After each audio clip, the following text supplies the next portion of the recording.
Friends, welcome back.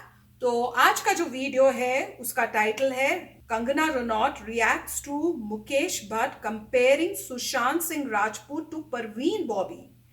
तो friends, समझ नहीं आया, ऐसे लग रहा है कि नेगेटिव वे में ही जो है मुकेश भट्ट ने कंपेयर किया होगा सुशांत सिंह को परवीन बॉबी से।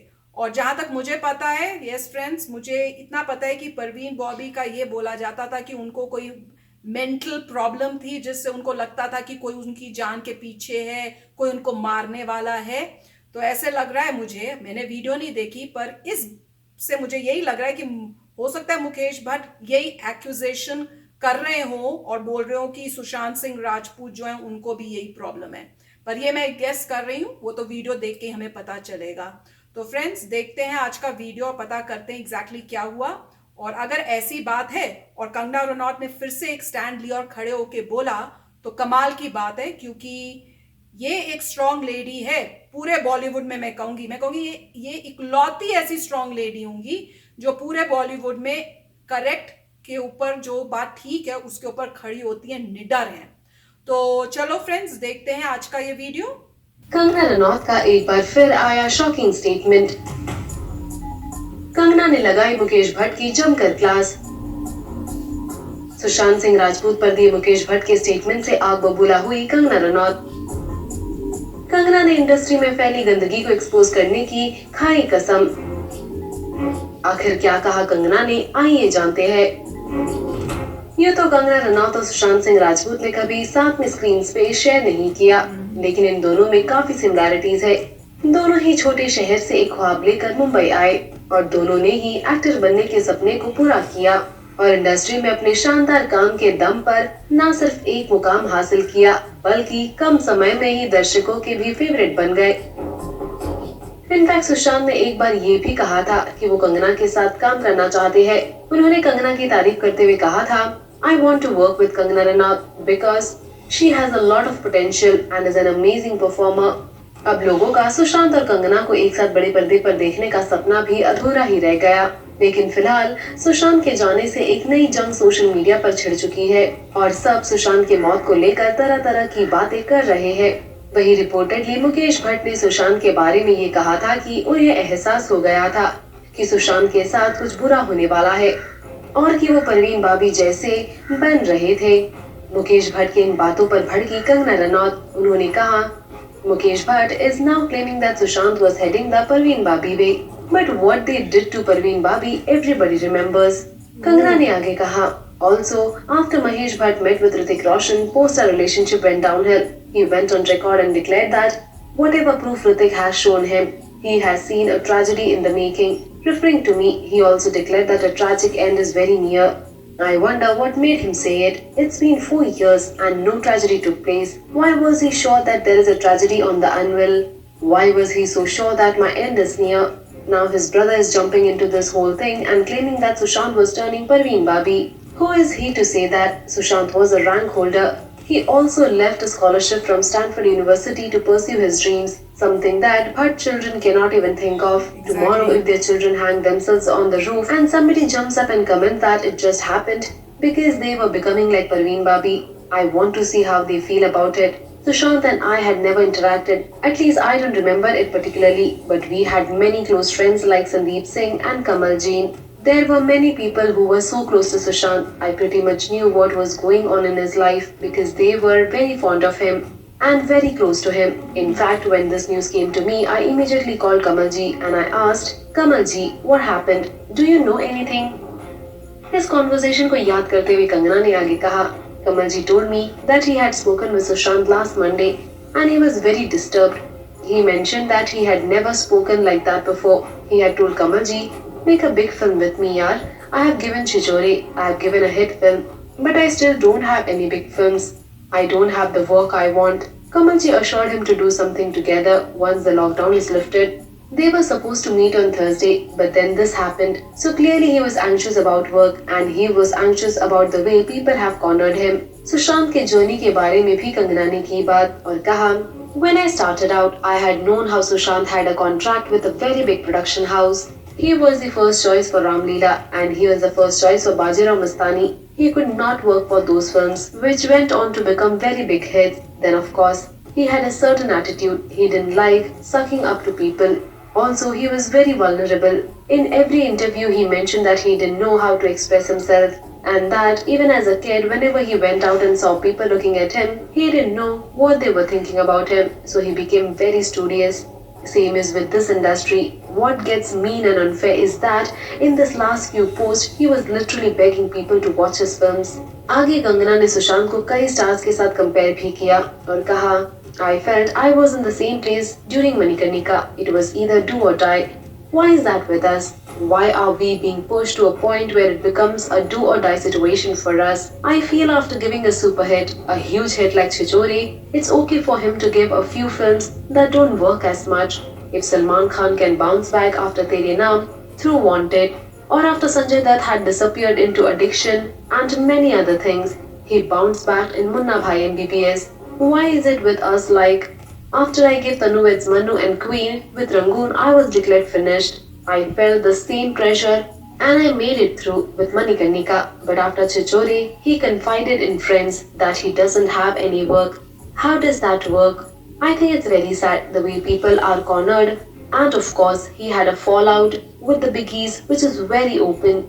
फाइनली कॉन्वर्सेशन को कंक्लूड करते हुए कंगना ने ये कहा कि अगर जरूरत पड़े तो वो सभी को एक्सपोज करेगी.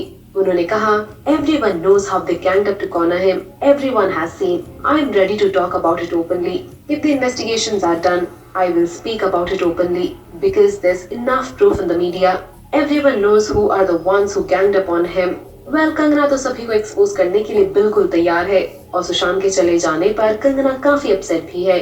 आपका क्या कहना है कंगना के इन बयानों के बारे में? हमें कमेंट कर जरूर बताएं. सो फ्रेंड्स, बहुत ही प्राउड फील होता है कि देख के कि बॉलीवुड में एक ऐसी हीरोइन या लेडी है जो स्टैंड अप कर रही है. क्योंकि इससे मुझे याद आ रहा है कि मैंने अभी रिसेंटली एक डिबेट में देख रही थी और उसमें जो है मेरे ख्याल से अर्नव गोस्वामी में कोई डिबेट हो रही थी जिसमें उन्होंने बुला के रखे थे कई लोगों को और कोई भी बॉलीवुड का वहाँ पे जो बैठा था वो बिल्कुल मतलब साथ देने को रेडी नहीं था. और जबकि अर्नव कह रहे थे कि आप तुम डर रहे हो क्या, अपने तुम्हें खतरा है क्या. तो उसको देखकर और इनको देख के दिख रहा है कितना डिफरेंस है कि एक स्टैंड अप कर रहा है ट्रुथ के लिए, एक स्टैंड अप कर रहा है उस इंसान के लिए जिसको मतलब इतना दुखी कर दिया या इतना वो मेंटल प्रेशर डाल दिया कि उसको एक ऐसा कदम उठाना पड़ा. और मुझे बहुत अच्छा लगा कि कंगना ने ये भी कहा कि वंस इन्वेस्टिगेशन हो जाए तो मैं सब कुछ बताऊंगी क्योंकि ये बताना बहुत ज़रूरी है और ये सब मीडिया में है जो मैं बताऊंगी.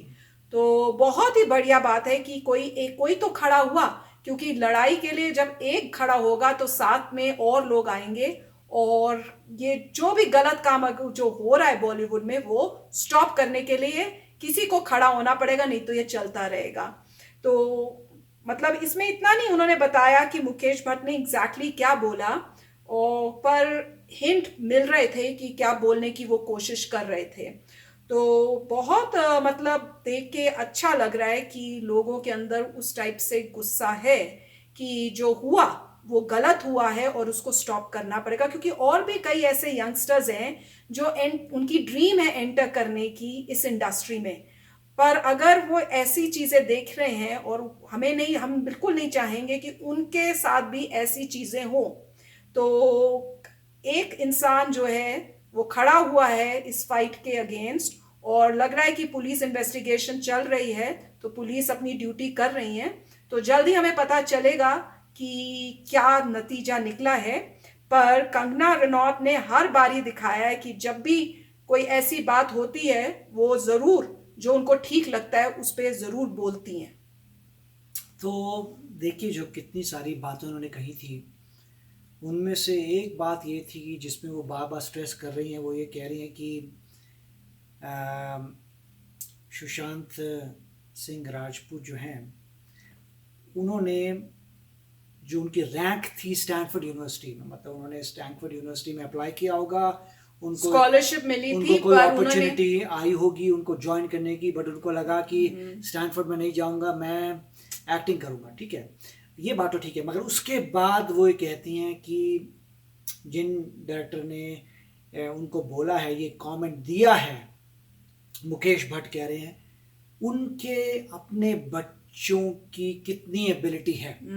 ये उस पर करी कि चलो वो तो स्टैनफोर्ड में था बंदा, स्टैनफोर्ड में जा सकता था, उसने ठुकराया, मगर तुम्हारे बच्चे जो हैं वो कितने केपेबल हैं इसके बारे में वो बोल रही है। इन अदर वर्ड्स वो कह रही हैं कि और स्पेसिफिकली बताऊं मैं, एक हैं जो अभी रिसेंटली आई हुई हैं, बॉलीवुड ज्वाइन किया, और उनके कई वीडियोस ऐसे जिसमें बताते हैं कि वो कितनी स्मार्ट हैं। हस्बैंड को नहीं पता होगा पर आप लोगों को समझ आ गया होगा। हाँ, तो मेरे को उसको पता नहीं है, मगर मैं ये कह रहा हूँ कि देखिए वो ये कहने की कोशिश कर रही हैं कि बॉलीवुड में एस्टैब्लिश्ड लोग हैं, उनके बच्चों को बहुत फ़ायदा हो रहा है, जबकि उनके पास एबिलिटी हो या ना हो उनको फ़ायदा हो रहा है जान पहचान की वजह से, पेरेंट की वजह से, पेरेंट की अचीवमेंट की वजह से उनको बहुत ही फ़ायदा हो रहा है। रियलिटी में इनका कहना है कि ऐसा नहीं होना चाहिए, आपका प्रोसेस होना चाहिए कि ऑडिशन होगा, ऑडिशन में जो सबसे अच्छा कर परफॉर्म करे उसको ले लीजिए। मगर उन्होंने पहले वीडियो में कहा था कि इन लोगों का, छोटे लोगों का तो ऑडिशन ही नहीं होता, और जो दूसरे लोग हैं वो बिना ऑडिशन के आ रहे हैं। तो उसका ये कहना मतलब था इनका, कंगना जी का, कि कुछ लोग जो हैं जिनके पेरेंट्स ने कुछ अचीव किया वो बिना किसी ऑडिशन के सीधे हो गए हैं परमानेंट उस मूवी में। हाँ, इस मूवी में यही हीरो होगा, कोई ऑडिशन नहीं हुआ। जो जूनियर लोग हैं जो बहुत अच्छे हैं उनको ऑडिशन तक का मौका नहीं मिल रहा, क्योंकि हो सकता है पूछते हो कि तुमने पहले कहाँ काम किया है, नहीं, काम किया, जो भी है। उन्होंने ये बोला था कि उनको ये देते ही नहीं है चांस कि भाई हम तो बिग हीरो हीरोइंस के साथ ही काम करते हैं। तो नेट रिजल्ट ये हुआ, उनका कहने का मतलब ये था कि अगर इंडस्ट्री को फेयर होना है तो आप जेन्युइनली कोई ऑडिशन करिए, जो मर्जी आए, जो बेस्ट बंदा है वो लीजिए और लोगों को खुशी होगा। सिमिलरली जितने भी